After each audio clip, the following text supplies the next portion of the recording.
Hello, good evening. Welcome to another edition of the Box to Box podcast, joined by three fantastic guests: Charlie, Theo, and Dom. I'm David. It might be help if I tell people my own name when I do the introduction. We've got a jam-packed show as ever tonight. Of course, we'll keep you up to date with any of the scores that are happening in the EFL Cup at the moment. Certainly, Dom will with Aston Villa.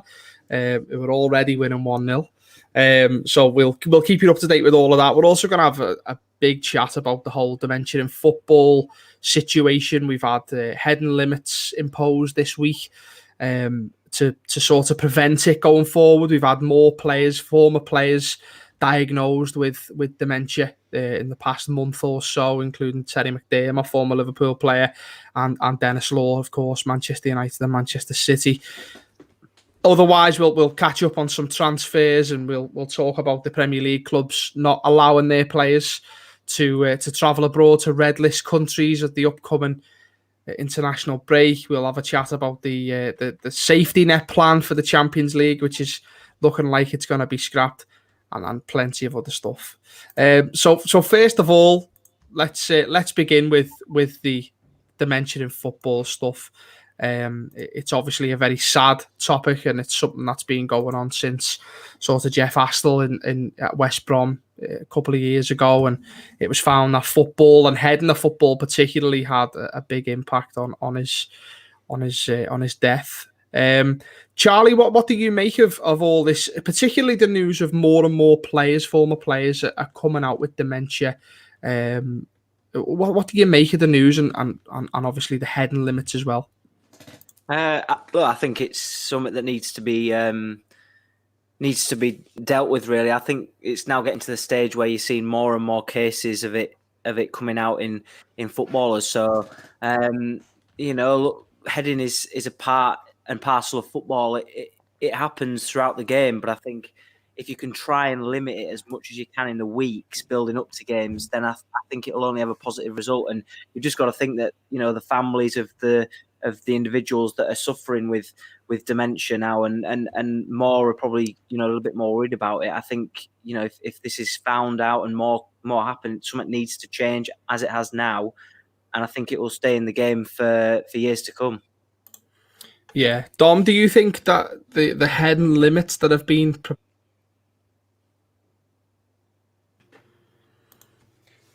I think with the whole sort of dementia and football and heading limits and rules, I think it's very difficult because football is a game where naturally when you play it, there's going to be instances where you're put into a heading situation, whether it's through a cross, a clearance, a goal kick, something like that. People are going to go for aerial duels, and you can't really stop that happening in games. What you can do, and what Charlie mentions about limiting it in training, and especially limiting it for people of a younger age. And I think as football sort of evolved over time, as we see like the quality of football changing in England, especially when managers like Wenger have sort of evolved it, I think we're seeing more teams trying to play on the ground, and I think that's trying to sort of go down the pyramid a little bit, as it probably should. And hopefully as teams, as heading becomes less sort of, I'm not saying that heading isn't done now, it's done a lot, it's an integral part of the game, but seeing it happen less and seeing wiser limits in training and how we sort of conduct the research around the actual physical dementia effects of it, I think these are all really important steps that football has to take, because it's a really dangerous and important matter that we're dealing with. I mean, about the game changing a little bit because a lot of has been made about the ball. But Theo, what do you make of it? Because the research that was done in Glasgow says that defenders are 3 times more likely to develop neurological diseases from after playing football.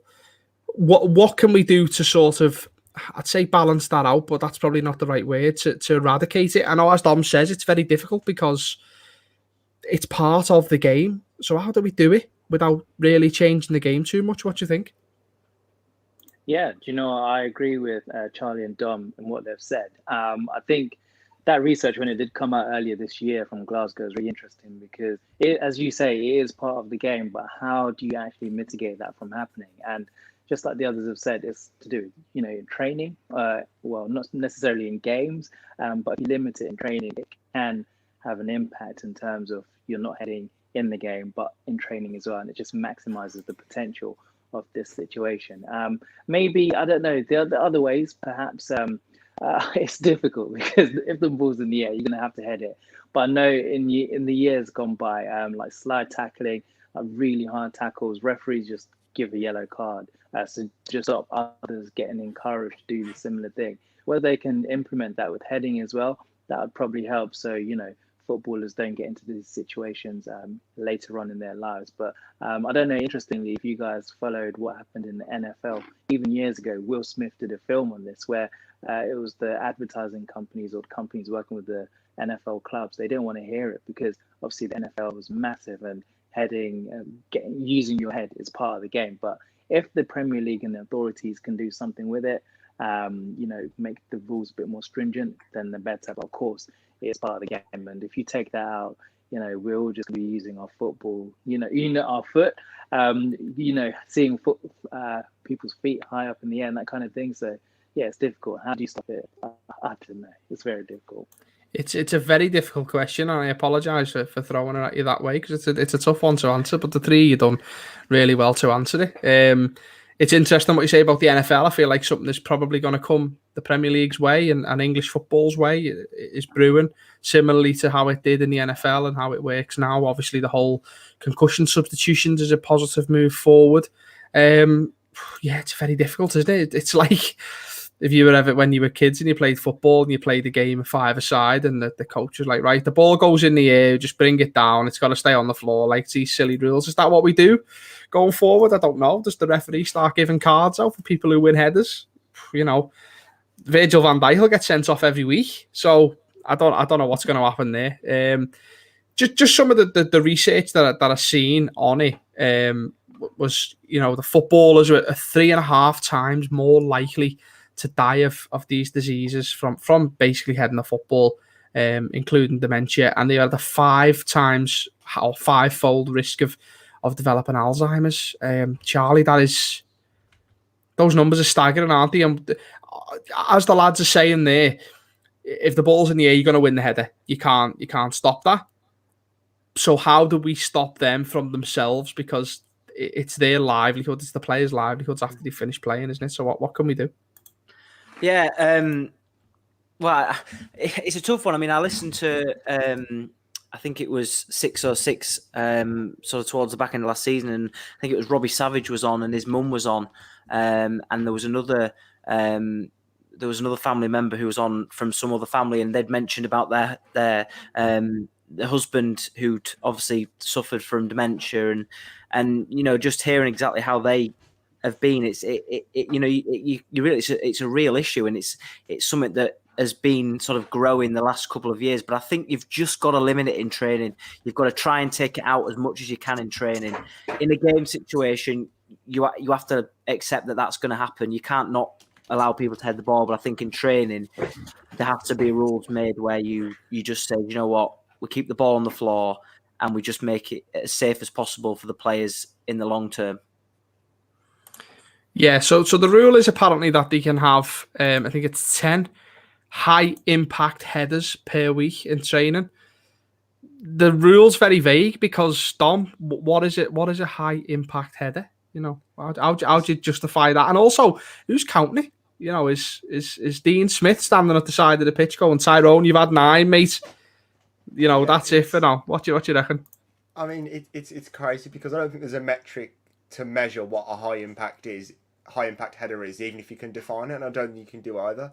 Like, is that just any header where the ball is coming at you as opposed to from a static sort of starting position? But then, what about a flick-on's different to heading the ball forward or heading it to the side?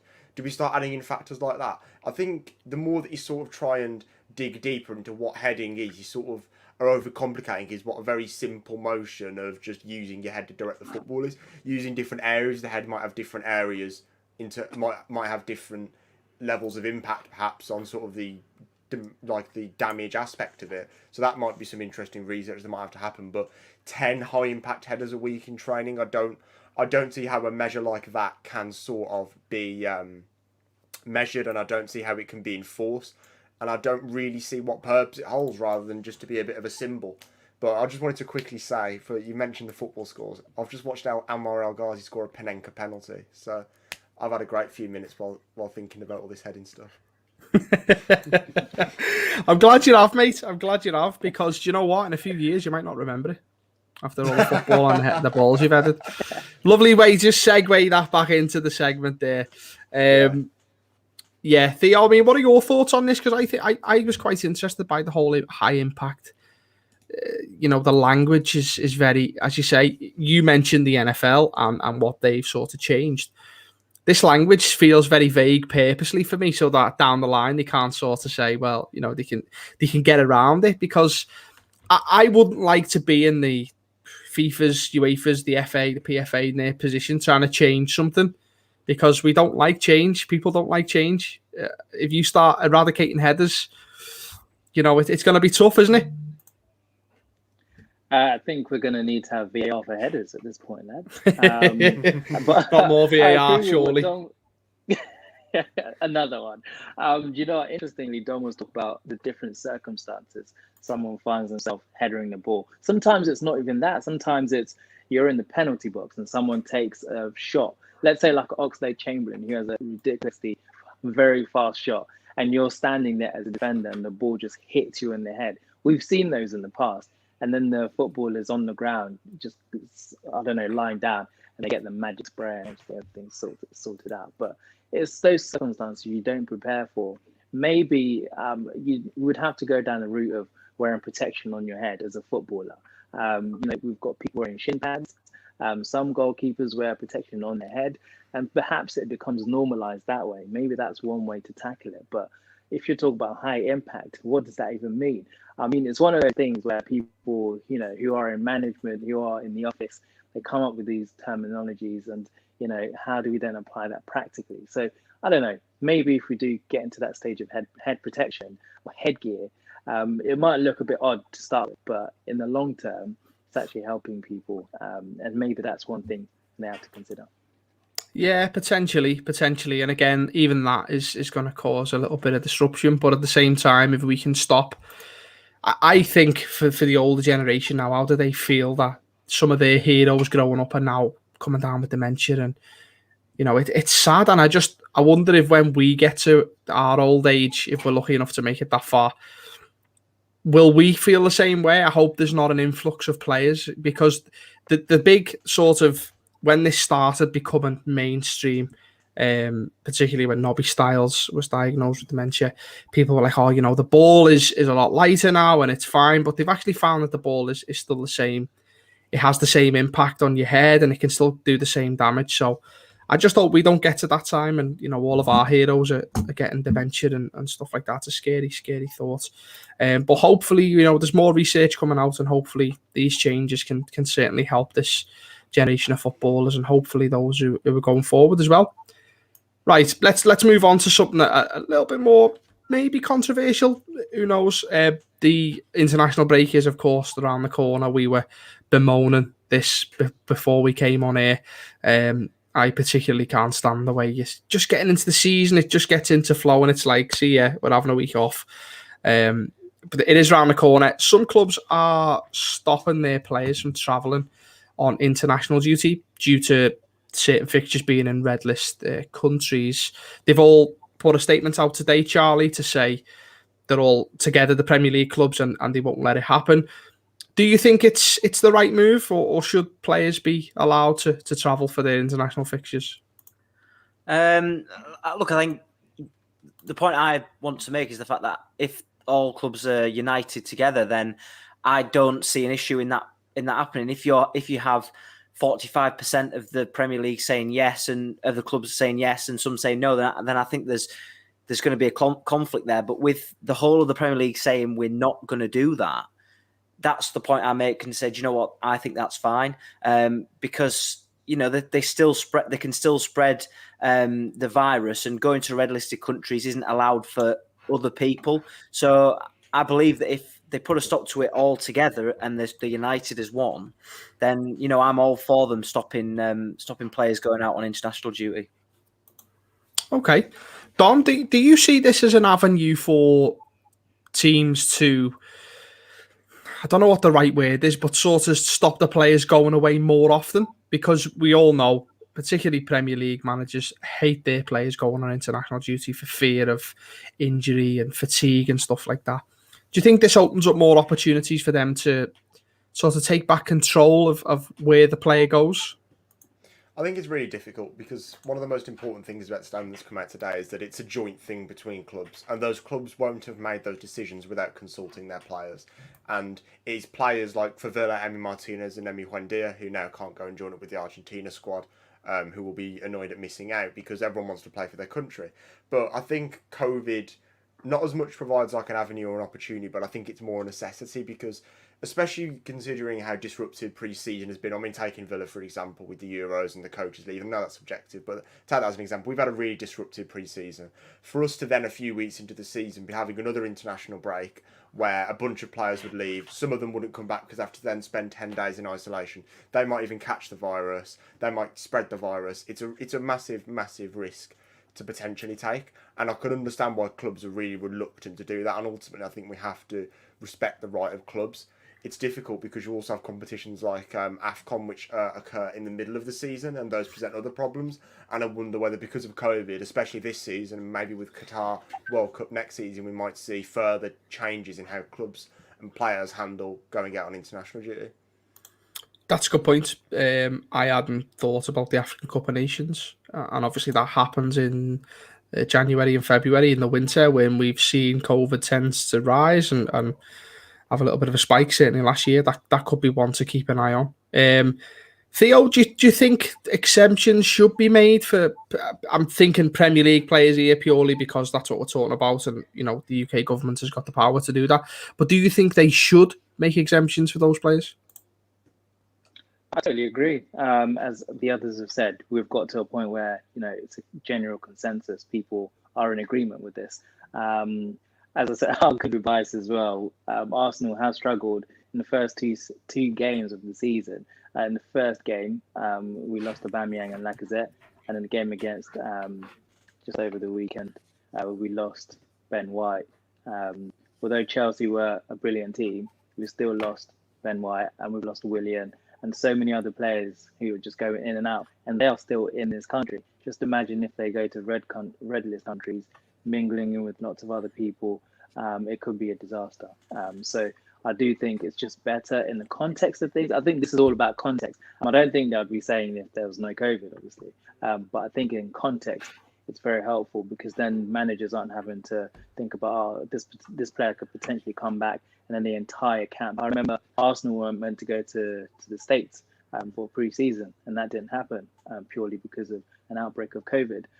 So if we're then sending, our players to other countries, red list countries, so on and so forth, it could just be a disaster. And we all know this is a results business, and if you're missing key players and results don't go your way, managers could be, in big trouble, and the club as well. Yeah, absolutely. It's difficult because, as you say there, you've lost Ben White. There's still going to be plenty of disruptions from coronavirus, but at the same time, you've got to weigh it up with the fact that players are going to want to go and represent their country. I know from a Liverpool point of view, Liverpool have told Mohamed Salah he can play in Egypt's fixture I think it's in Gabon, whatever it's called, but he can't travel with them anywhere else to a red list country. That's the only place he can go with them, and it's like, well, I know its salary is that good, but is there any point in going? I was going to talk about this a little bit later on, but we might as well bring it in now. Coming back to you, Charlie, about coronavirus and stuff like that. Obviously, we've seen games get postponed last year and things like that. I think, Dom, am I right in saying Aston Villa wasn't long after an international break? I don't think it was after an international break. Right. It was just at the start of the year, though, when you talked about how start of the year there's like a bigger sort of outbreak. Right. Okay. I thought it was after an international break. I don't know why. I remember Thiago got COVID. No, it was, you're right. Was it? Yeah, you're right. It was right after an international break. Yeah. So, I mean, I'm not saying that was what caused it, but, there's potential for it. So, Charlie, in terms of looking ahead to the season, and particularly after this international break, should it go ahead? Should exemptions be made for these players? Let's be hypothetical. How much of an impact is coronavirus going to have on the season as a whole? Not just this international break, but also the rest of the season as well. Yeah, look, it's a tough one. I mean, if I come from a non-league point of view, my local side, Scarborough, the integrity of the league was brought. The reason why the league was brought to a halt last year, and obviously, folks, the integrity was gone because so many teams were pulling out because of COVID, and there was outbreaks. And I know that at a non-league level, the majority of players have full-time jobs alongside football, so they're going to be susceptible to getting it. But I think for a professional football level, and obviously at Middlesbrough, if we had to have a COVID outbreak, if one of our players went and caught that, the squad isn't big enough to facilitate an outbreak of COVID because we would literally not be able to train, or we wouldn't be able to put a side out. So I think in that one, if the disruption that it's going to cause, it's naturally going to put a lot of strain on a lot of sides, and the health and safety of players is paramount at the moment. But you've just got to hope that another spike doesn't come along, and we start to see cases rising in sort of the general testing in the Football League and in the Premier League. Yeah, 16 positive tests in the Premier League last week. Obviously, Ben White was one of those. So was Christian Pulisic. Dom, as a supporter of a team that experienced a delay in their fixtures last season, how keen are you to avoid a similar repeat this year? Well, the thing is, Villa's COVID outbreak last season didn't just sort of pause. Our form before our COVID outbreak, we were pretty much 4th or 5th in the league. And then after the COVID outbreak, we started playing way, way worse. Players like Ross Barkley never came back the same. And the entire team's performance dipped. So while performance is one thing, we have to think about what Charlie was just saying about player health, player safety. I think spectator safety, match day staff safety, just general club staff safety. I think we have to take into account the amount of people and the amount of effort and the amount of energy and money that goes on in football behind the scenes at both a non-league level and an elite level. And it's a lot easier, I think, for Premier League clubs to use money to get away with that, and it's not for non-league clubs. So I think it's unavoidable that because we're still seeing COVID infection, we're still seeing COVID cases, we're seeing players get COVID, we're seeing players like Carl Darlow suffering and Alan St Maximin with long COVID. Jamal Lascelles had it as well, I think. Yeah, they struggled with COVID particularly. We don't know fully the impact of COVID on elite sport athletes, and we've seen how much it's derailed football, and we've seen how it's still around in terms of infections, even though the vaccine's going around. So I think it's unavoidable that, especially on an international stage, I think COVID is going to have a massive impact on football in the upcoming season, to be honest. Yeah, unfortunately, I think you're right. Obviously, the vaccine has slowed down death rates quite considerably. But I mean, I think it's just going to keep mutating, isn't it? I think it's going to keep mutating, and I think it's just going to be forever, potentially. Theo, you're an Arsenal fan. I know you went to the Emirates in pre-season. Based on all of this and all this COVID thing that we're talking about, how long do you think you're going to have the option to go to the stadium? How long are we away from it being behind closed doors again? Oh, do you know, that's a good question. I'd say if cases start going up again, because restrictions are gone now pretty much, I'd say give it maybe a month or two. If we do start seeing numbers going up again, then they'll have to start asking questions. Is this the right thing to do? Interestingly, just off Arsenal, but I remember hearing, someone in management at Stevenage Football Club, and they were saying, we probably have to consider we don't have the financial capabilities as Premier League clubs, so we have to keep things small scale and protect our staff, protect players, and so on and so forth, because they don't have the financial power. But for people, in the Premier League, let's say top 6 teams or top 10 teams who are on Sky every week or on TV, they've got big TV deals, whereas some of these other clubs don't. So we really have to think about, how is this going to go forward? And I think the teams at the very, very top are going to be okay. They may struggle because they may have bigger, wage bills, but it's the teams at the top which I'm concerned about, lower down the leagues, who are probably thinking this needs to go away very soon, because fans play a huge part in their match days. So who knows? I'd say give it a few months if things do improve. But as you were saying, vaccinations are slowing death rates down. Long may that continue. Yeah, definitely. And we've spoke about vaccine passports and proof of negative tests and things like that. There's plenty more on the website if you want to read up about that, and obviously you can watch old clips of the podcast. Of course, the Premier League are saying that it's random checks. for people who go to the ground. Charlie, there was talk about it being completely mandated across the league that you had to be double jabbed to go to a match. Where do you stand on that? We might as well get some more thoughts on it. Should everyone be double jabbed? Should it be a case of you have to show a negative test, or is random checks the right way to go about it? I think the negative test one would, for me, I don't think you should force people to have to be double jabbed. But I think, it's going to have to be a random checks with them showing it still. But just on what Theo was saying there, I mean, when it first sort of the season was brought to a hold in non-league, you look at when there was sort of the fans came back, but there was the cap on what capacity you could have. At Scarborough, we have a stadium of about 3,000. So we need about, I'd say probably 1,000 plus is what we get every week. So capping us at about 400, 300 is just completely not financially viable. So you bring that in, say Christmas time, the club won't survive. Neither will other big clubs in the league. So, on that one, I agree with what Theo was saying then, and just to give a non-league perspective really on it. But I do think that they're going to have to keep asking people to show negative tests, random tests, just to be careful, because you'd rather be safe than sorry, wouldn't you, really? Yeah, I suppose you would. Dom, where do you stand on this, mate? Yeah, I think it's a lot harder to sort of ask people to be double jabbed. As much as I fully support everyone getting both of their jabs, it's a lot more difficult to sort of mandate that than it is to mandate having a negative test, and to continue doing the random checks, which I think are nice ideas as well.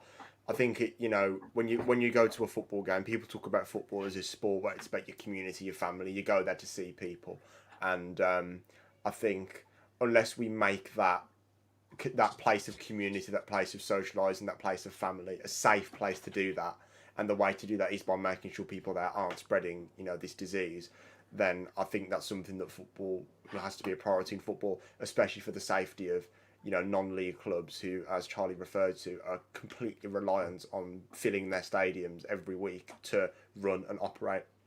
The pandemic completely destroyed the finances, and it's important that we make sure fans are in stadiums to keep the football economy at the bottom of the pyramid ticking. Yeah, I think you've both sort of touched on, people should be either double jabbed or negative tests. But Theo, I just want to ask you, they've both also mentioned finance. How do you go about policing this? Because that's it's going to cause disruption getting into the ground, first and foremost, and B, you're probably going to need more people. You're going to have to pay for more people to check these things. So just with that in mind, where do you stand on it? Does that make you think that random checks are probably the right way to go? Probably, because I think if you're having so many people to check everyone, it's just time consuming, and people would have to be at the stadium hours and hours before. I remember when I went to the Emirates a couple of weeks ago, I think they were doing random checks, but I wasn't sure if they were. So it was a bit frustrating because they sent an email literally less than 48 hours before saying you either have to be double jabbed, prove that you've got a negative test. I think those were the two things they asked for. And if you do get positive, just stay at home.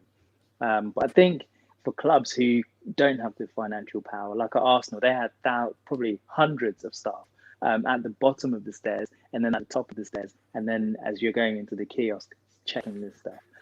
Whereas a smaller club probably doesn't have the financial power to do that. So probably random checks are the way to go forward, because you can have it with less people. You don't necessarily need lots and lots of staff to do that.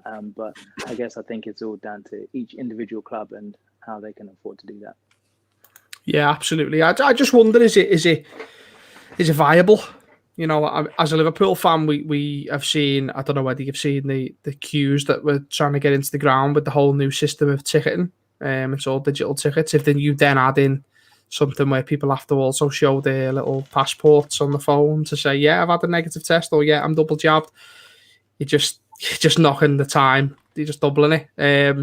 I'm just looking at the death rates that if you look back at January and February, over 1,000 people were dying a day, and that's pretty scary.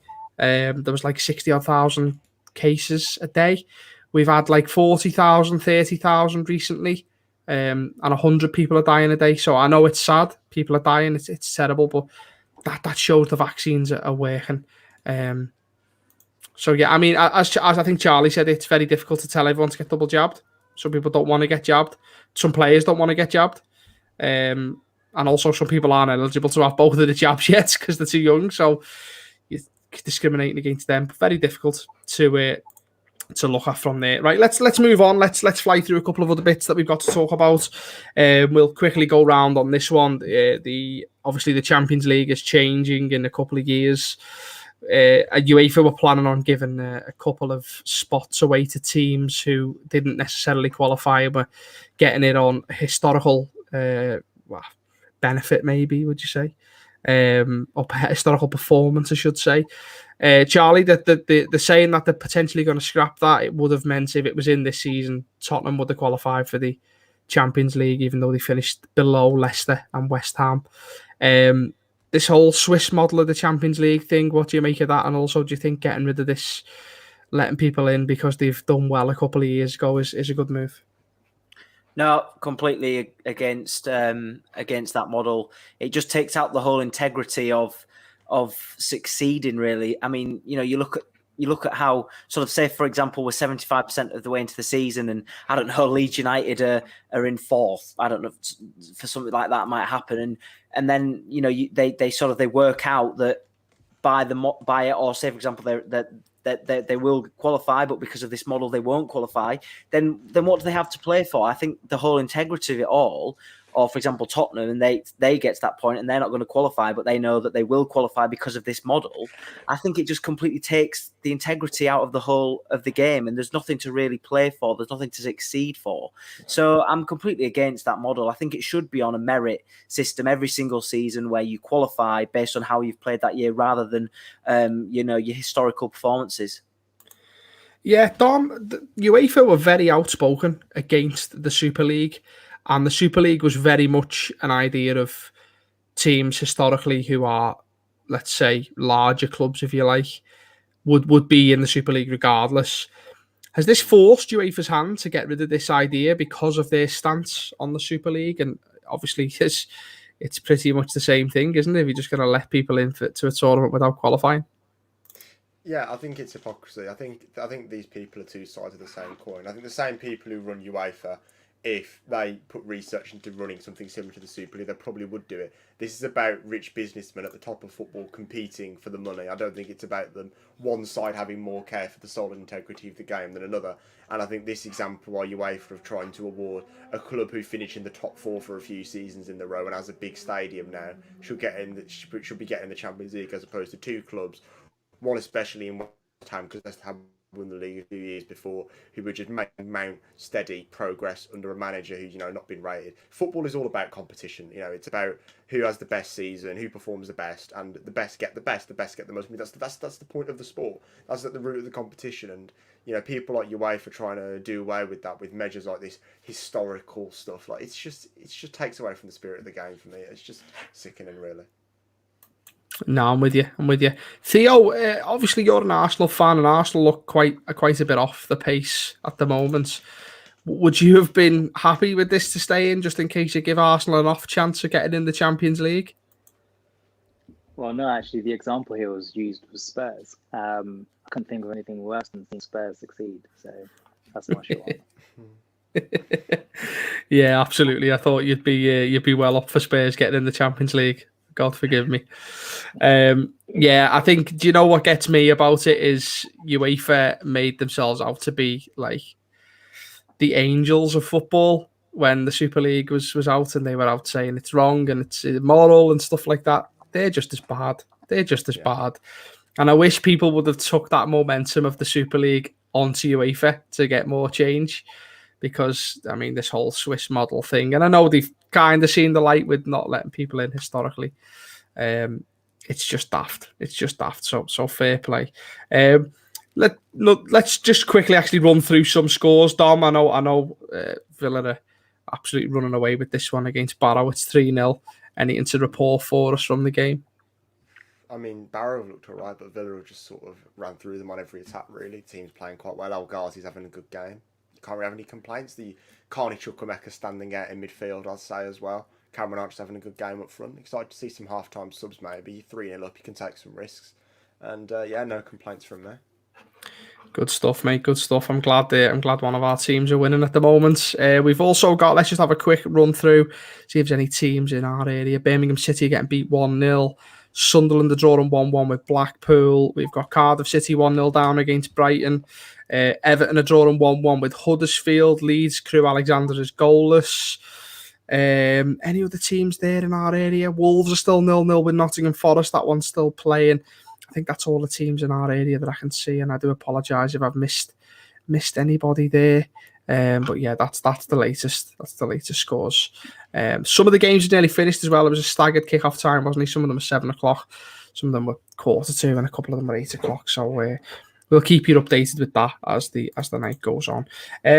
Let's just have a little word about while we're talking about UEFA. They've honoured Simon Kierkegaard, I can't remember how you pronounce his name, from Denmark, and the medical team who pretty much saved Christian Eriksen's life when he fainted. He had a heart attack, didn't he, on the pitch in one of the opening games of the Euros. Charlie, it's a well-deserved award, isn't it? Yeah, look, I think without them, he wouldn't be alive. So, they deserve probably more. An award probably doesn't do their actions justice, but when the whole world was, or the whole of Europe was watching, they stood up and did their job and acted as quickly as possible. And they'll train for stuff like this to happen, but you don't expect it to happen. And when it does, they've just got to do what they trained for. And an award is perfect recognition for them. But for the rest of their lives, I think everyone will be so grateful that they acted as quickly as they did and as swiftly. Yeah, Dom, obviously, as Charlie says, he's not trained for any of this. It was just instinct, isn't it? And I mean, it's difficult to picture what was going through his mind at that time, isn't it? To save someone's life and give him CPR on the pitch. So, as I say, well deserved. Would you agree? I mean, of course. I'm in absolute awe of people like Simon Kjær who can, in a situation like that where nobody can be expected to act in that way, has quite literally saved someone's life. It was the way that he sort of gave him CPR before anyone else could, which is, I think he got his cleared his tongue airway as well, which kept him breathing for longer, comforted his wife, led his team in forming the protective wall around him. Simon Kjær has saved Christian Eriksen's life, and he deserves all of the recognition in the world for that. Absolutely. And Theo, obviously, very difficult to go last on a question which you have all night, but have you got anything to add to that? No, just echoing what the guys are saying as well. Fully deserved. It was at that moment I just remember, you put, the game aside, you put your differences aside, you're helping, a fellow sportsman. And yeah, all credit. Yeah, definitely. Not enough good words to say about him. And the whole Denmark team and Anthony Taylor as well, to be fair, and everyone that was there who saved his life. It's just a huge credit to them all. Theo, I'll come to you first with this one. I won't leave you out till last. I think it's only fair. Obviously, we've seen the trouble at Nice and Marseille in the week, or a couple of nights ago even. Basically, for those that didn't see it, somebody in the stand threw an object, let's say. Somebody allegedly threw an object. We'll just be careful with our words for legal reasons. Towards Dimitri Payet, who then allegedly throws it back, and all hell breaks loose from there. Marseille storm off the pitch, refuse to play the end of the game. There's stands being closed. That stand is being closed for the next 4 games at Nice, and there's going to be an inquest, if you like, to see what happened. First of all, Theo, what did you make of the situation? And generally, what are your thoughts on it? Is it a return to hooliganism? And what did you make of Marseille storming off the pitch? Yeah, when I saw those videos and clips going around, I was quite shocked, actually. It's not something I expected to see. The first picture I saw was one of our Arsenal loanees, Mathieu Guendouzi, who was involved and subsequently got some marks on his neck. But it is a shame that fans, whoever it was, got involved in that way. And it shouldn't be part of the game. That stuff we saw it years gone by, but I don't think it should be part and parcel of the game anymore. It should, should allow the footballers to, do the game, and you come and be part of this community. And it's a shame because, young people are there, and young people watching at home as well. And it's probably not a good representation of what the game should be. It should be, a place we come and enjoy ourselves and, go home, but you shouldn't be taking part in those things. So, yeah, all I can say is that it is a shame that the situation had to happen. And now people who perhaps bought tickets for the next couple of games can't now go purely because of the situation. So it is a shame that that situation happened. Yeah, it's obviously it's a situation where, I mean, I'm assuming again, but somebody allegedly throws a bottle, and it's that one instance that kickstarts the whole rest of it. And as you say, it's not fair on those who were at the top of the stand, completely out the way on the other side of the stand. Don, what did you make of the scenes, and what was your initial thoughts of when you seen, as Theo says, some of the players were again allegedly assaulted? What did you make of all that? I think it's just disgusting, really. I think football fan culture needs to come under question and scrutiny a lot of times because of the, discrimination, the violence, and I mean, that's sort of been manifested there in what's happened in this game. And as Theo said, it sort of makes football a far less welcoming environment for younger people or people who just have been put off the sport by its reputation and stereotypes around it. And it's incidents like these that strengthen those stereotypes, and it's a massive shame. And it's also a shame that I've even seen people trying to blame Demetri Payet for his alleged, sort of response to it by, also throwing a bottle back. I'd say it's very difficult to sort of try and gauge a human's response in that kind of situation, isn't it? It's very easy to say, I'll be the bigger man and don't throw it back. But when you're getting verbal abuse at you, and then that becomes physical and they're against your teammates, it's very easy to have a moment where you just respond. But the way that it escalated was just disgraceful, really. I don't really have words for it. Yeah, absolutely. I think it's interesting you say about Payet. I've seen some people saying he shouldn't have thrown it back. And you know what? I think he'll regret throwing it back. But at the same time, in that situation, emotions are high. He's probably very angry that someone's launched something at his head. He's a human being, isn't he? Exactly, mate. You can't say he's not gonna do it. Charlie, what did you make of it, and what do you make of the sanctions that have already been imposed, and should there be any more for the fans, for the players, for the ground, the club? Yeah, look, it's no one wants to see scenes like that. I think I'm in the camp of saying that I don't think he should have thrown it back, but I think in the heat of the moment it's very hard to you can understand exactly what he's coming on. But I think there has to be a level now of a decision of what is I'm only making an assumption. I don't know whether it was an item that was already in the ground or that was brought in. But if it's come and been sourced from within the ground, for example, it's been sold to him, I think it's a tough one because you've got to look at whether plastic's just been sold or whatever else. But look, it's horrible, and the club should, and the majority of the fan base won't have been involved anywhere near like that. So one person's actions has led to a whole sort of strictness on the club, really. Yeah, absolutely. Obviously, those sanctions are incoming in the next, I think it's 4 days or something like that. I'm not too sure. But yeah, not very good scenes to see at a football game. I mean, suppose entertaining in a way for us that are watching it live, but at the same time, not the type of entertainment that you want from football. Gentlemen, we'll wrap up with some transfer news.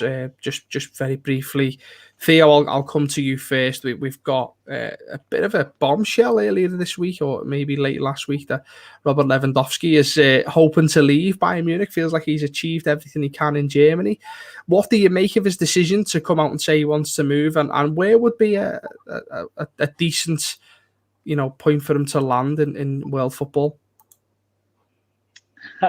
Well, I think a lot of these footballers, when they've achieved all they can ever achieve at one club, for example, Ronaldo going to Italy, and Messi, well, Messi's situation is complex, but going to another club when you've basically achieved everything you want at a single club. I think it's a good move and a good time for him. He's probably seen it all. I'd probably say likely destinations place like Manchester City, something like that. Or if he wants to completely go elsewhere and he's had enough, in USA or something like that. But you say that bombshell. The latest bombshell I saw just before I came in, it was Cristiano Ronaldo. Apparently he wanted to go to Manchester. So who knows what might happen. That'd be very interesting if he was to go back to United. I think he's got MLS written all over him eventually, but the guy is 36 and he looks like 25. And I think he'll play till he's like 48 because he just looks after himself that well. That will be one to certainly watch. Whether Manchester United need him or not, I'm not sure. Especially with signing Sancho and stuff. But City, he wants to go to City. City, not United. Well, yeah. That's a little bit of a bombshell indeed. Yeah, that's just going to ruin his legacy. Yeah, if he will only go there if Harry Kane doesn't go to Manchester City. Okay, and that brings us on nicely to our next point then, because Dom, obviously, the whole Harry Kane situation is still up in the air. I personally thought it was going to happen after he was out of the team against City. Then I thought it was going to happen again at this weekend. It didn't. Has he missed his chance, or has he still got a little bit of time to pull that move off? What do you think? Are we going to see City in, a Manchester City branded, Kane in a Manchester City branded top, or has he missed the boat? As a football fan who's had a transfer saga of their own this summer over an elite English player getting moved to Manchester City and haggling over a fee and the finalities and the complexities of the deal and that sort of boiling on for a long time. What I will say is I don't think it's as simple as missing the boat now. The fee was agreed for Jack Grealish way before the move actually happened. I've read this week that Man City are ready to table a bid closer to what Daniel Levy values Harry Kane at, and that'll be a lot closer. I do think that the potential option of Cristiano Ronaldo, as we talk about, is absolutely massive to this transfer saga. Even the option of Robert Lewandowski as well. City need a striker. I think we can all agree with that watching them play. And having a choice between Kane, Lewandowski, and Ronaldo, the latter being, in some people's eyes, the greatest of all time. Someone who is just an elite forward. He would bring so much to the Premier League if he came back to the league. All these things, it would just be absolutely massive for football, massive for City. I think it would win them the league if they signed any of these three players. In terms of Kane, I think it depends on Levy's stinginess. If there isn't an agreed release clause, Levy will hold out, and then I think City will give up, and with only a week left, will work on a deal for Cristiano Ronaldo. If they manage to get Levy to agree and be a bit more reasonable, then I think they'll get their man Harry Kane. Okay. It's certainly rumbling on for longer than, all parties are probably like, except Daniel Levy, really. But as you say, he's a Tottenham player. He's got a lot of time in his contract. And they're well within the right to keep him there. Staying with Tottenham, Charlie, there's rumours that Nuno Espirito Santo is looking to poach one of his old players from Wolves in Adama Traore. What do you make of that signing? Is it a good one for Tottenham, and do you think, what are the chances of it going ahead? He's an unreal player. He's Adama Traore. He signed for Middlesbrough from Aston Villa, I think it was, and he was a bit of a nobody really, and he came in and he used to get everybody out the seats. It was unreal. I've never seen a player like him. But what he needs nurturing by a manager. He needs someone to look after him, and I'd be worried if he went to another one of the big six in someone that doesn't know him. So if he was to go with Nuno to Spurs, I think that's a great move for him, because Nuno will know exactly what he's like. Aitor Karanka knew exactly what Adama Traore was like. He used to nurture him. He'd have him on the same side as Aitor was, to try and make sure that he could shout and give advice to him. So I think it'd be a great move for him. I'd love to see him go to Spurs. I think obviously Wolves may not have the most successful season, so the chances of that coming in are quite high. And just as we talk about transfer sagas, obviously that could be the big move that obviously if Spurs potentially maybe looking at spending some of that money that they may get if Harry Kane does depart. Well, that's the issue, isn't it? Because the price now is probably, whatever the price is now, it's going to certainly go high or higher once teams realise that Tottenham have got 120, 150 million sitting in the bank. So they'd be wise if they're going to sell Kane to start doing some deals and getting those players in before that. The only other one I was going to mention from a personal point of view is there's more rumours yet again about Kylian Mbappe joining Liverpool. Not going to happen. Going to keep telling myself that's not going to happen. Certainly not on a free, which is what's being rumoured today. There is not a chance Liverpool will sign Kylian Mbappe on a free. I also don't think there's a chance he ever leaves PSG for nothing after he spent nearly 200 million, even though his contract runs out at the end of the season. It's just not going to happen. But, you know, we can dream in secret. I can dream and pretend he's going to join us next year. So we'll see what happens. Gentlemen, thank you very much for your time. I really do appreciate it. For those that don't know, Theo is away on holiday. Dom is joining us while Aston Villa are playing, and Charlie was drafted in last minute to jump in and help us. So really do massively appreciate your time this evening and as ever. Thank you very much to everyone for watching. If you did miss the podcast, you can go back and watch it again from the start. And we are live hopefully every Tuesday at 8 o'clock. Otherwise, it'll be Wednesdays, depending on if there's any football on, which probably should have been this week, to be fair, with Aston Villa being on. So my apologies. But we will catch you all again very soon next week. Have a great week. Enjoy the football of the weekend, and we'll see you soon.